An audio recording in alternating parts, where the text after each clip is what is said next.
Assalamualaikum warahmatullahi wabarakatuh. Perkenalkan, saya Dina Zilvia dengan NPM 23 11 10 30 100 09. Di sini saya akan mempresentasikan tugas saya, yaitu analisis penerapan teknologi penangkapan ikan bertanggung jawab pada alat tangkap bubu di Indonesia.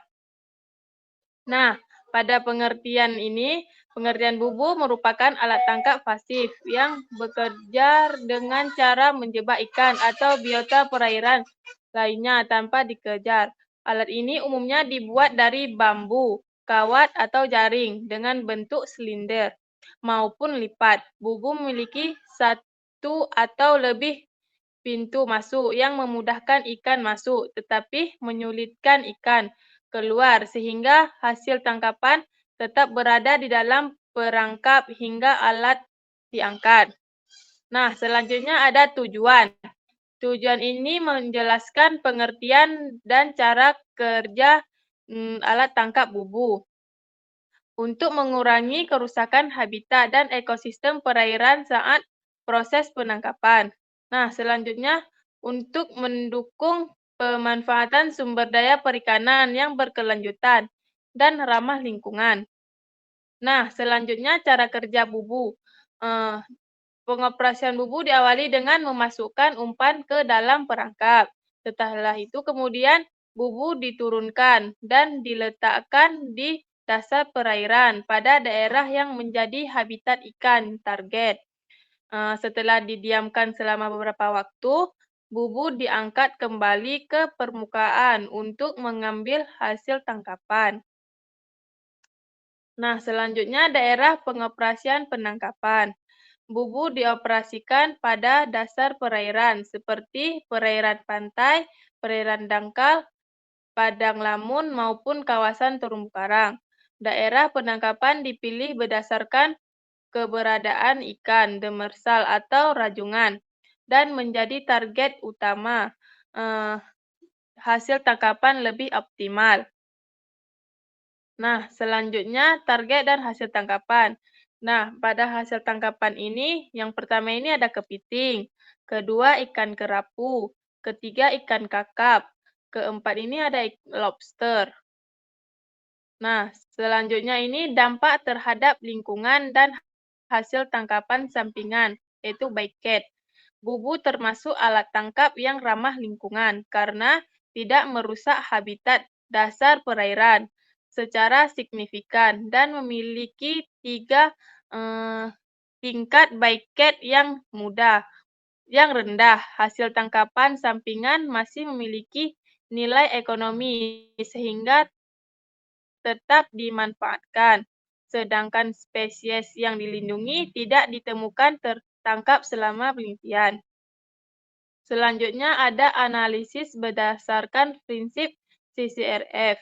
Berdasarkan 9 karakteristik dalam CCRF, bubu memperoleh skor 33 sehingga termasuk kategori sangat ramah lingkungan.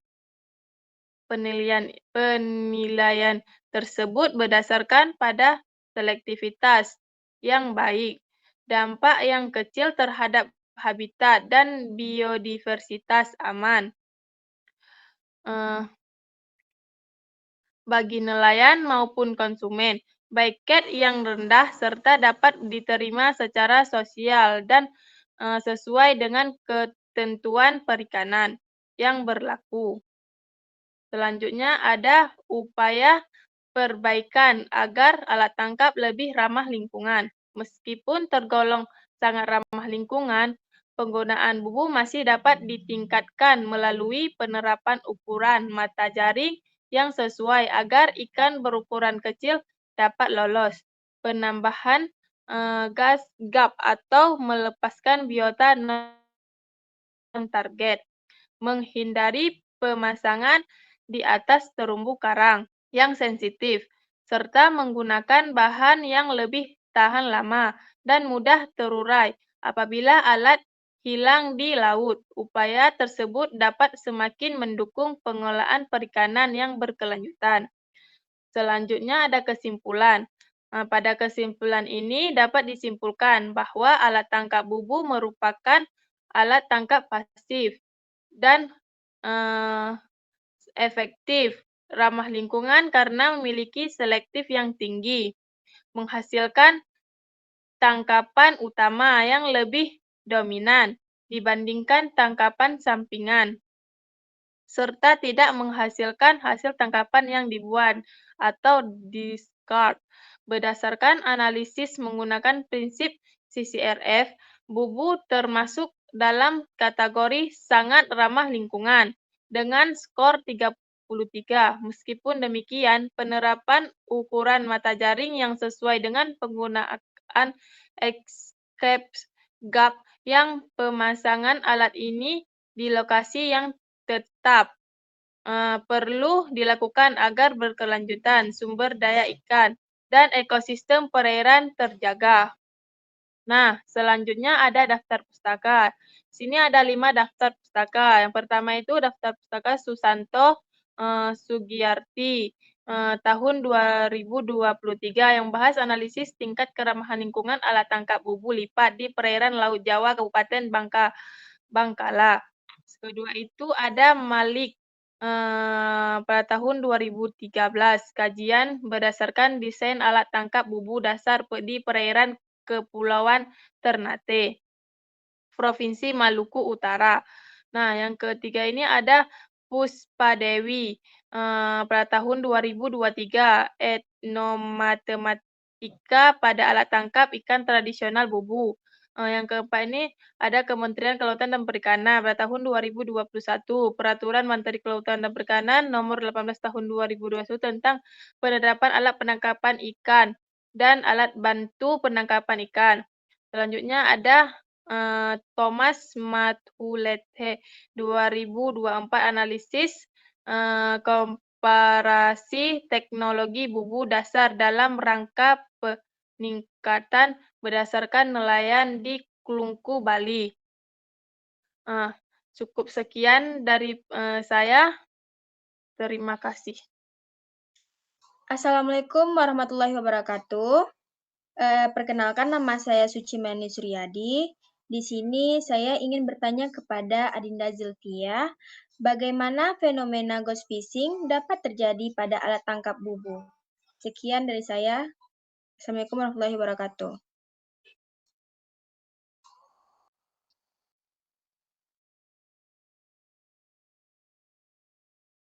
Izin menjawab soal dari Suci Lani. Fenomena ghost fishing pada alat tangkap bubu terjadi ketika bubu hilang atau hanyut atau ditinggal di laut tetapi masih tetap berfungsi sebagai alat penangkapan.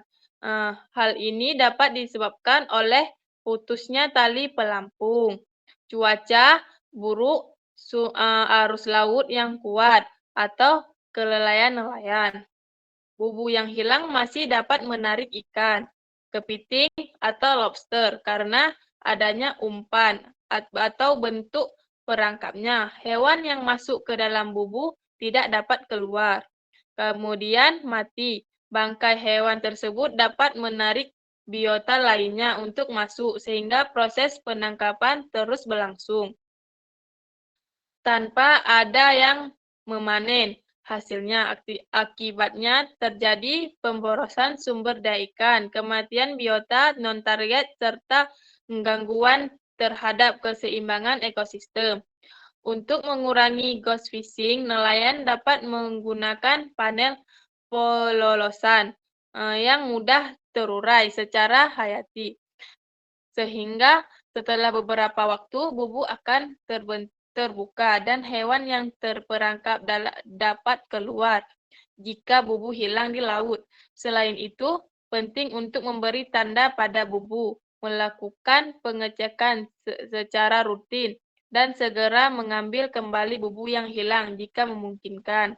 Apakah bisa diterima? Bisa. Nah, cukup sekian dari saya. Assalamualaikum. Nah, cukup sekian dari saya. Assalamualaikum warahmatullahi wabarakatuh.